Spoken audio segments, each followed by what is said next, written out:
এবার নজর রাখবো আমরা পরের খবরের দিকে। সিন্ডিকেট নিয়ে বিবাদ, আর সেই বিবাদের জেরে এবার তৃণমূল কংগ্রেসেরই গোষ্ঠীদ্বন্দ্ব সামনে চলে এলো।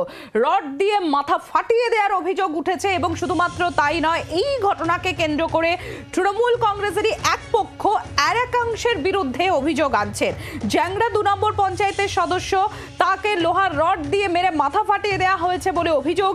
এবং শুধু তাই নয়, আগ্নেয়াস্ত্র উঁচিয়ে হুমকি দেওয়ারও অভিযোগ উঠেছে দলেরই কর্মীদের বিরুদ্ধে, দলেরই একাংশের বিরুদ্ধে অভিযোগ উঠেছে। আর এই নিয়ে অভিযুক্ত তৃণমূল নেতাদের কোনো প্রতিক্রিয়া এখনো পর্যন্ত পাওয়া যায়নি। সিন্ডিকেট নিয়ে বিবাদ, আর সেই সিন্ডিকেট বিবাদকে ঘিরে তুলকালাম বাঁধলো নিউ টাউনে। সামনে চলে এলো তৃণমূল কংগ্রেসের গোষ্ঠীদ্বন্দ্ব। লোহার রড দিয়ে মেরে মাথা ফাটিয়ে দেওয়া হলো জ্যাংড়া 2 নম্বর পঞ্চায়েতের সদস্যের। শোনা পাচ্ছি বুদ্ধদেব হালদার, নিতাই বিশ্বাস, রমেন বিশ্বাস। কেন মারলো কেন ওটা? কালকে পাড়ার একটা ছেলে কিছু মাল আনছিল, বালি আনছিল, তাকে মাল ফেলতে দেয়নি এরা,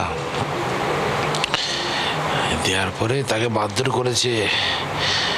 মারধর করার পরে সেইটা কমপ্লেন করা হয়েছে, মিডিয়ায় দেওয়া হয়েছে। মিডিয়ায় বলার জন্য আজকে আমাকে মারলো। আমাদের কারা মারলো? আমাদের কতগুলো ছেলে, আমি ক্লাবের সামনে সবে এসেছি, বসেছিলাম। বলতে পারবো না, আমি কথা বলতে পারছি না। আমাদের তৃণমূলেরই একটা অংশ। আমাদের পশ্চিমবাংলার মুখ্যমন্ত্রী বলেছে সিন্ডিকেট রাজ চলবে না, কিন্তু আমাদেরই তৃণমূলের এক অংশ, তারা সেই সিন্ডিকেট রাজটা তারা চালিয়ে রাখতে চায়। তাদের কি নাম? একজন হচ্ছে বুদ্ধদেব হালদার, আর বুদ্ধদেব হালদারের সঙ্গে আলম বলে মানে তাদেরও কিছু লোকজন আছে, তারাই এই সিন্ডিকেট রাজটা চালাচ্ছে।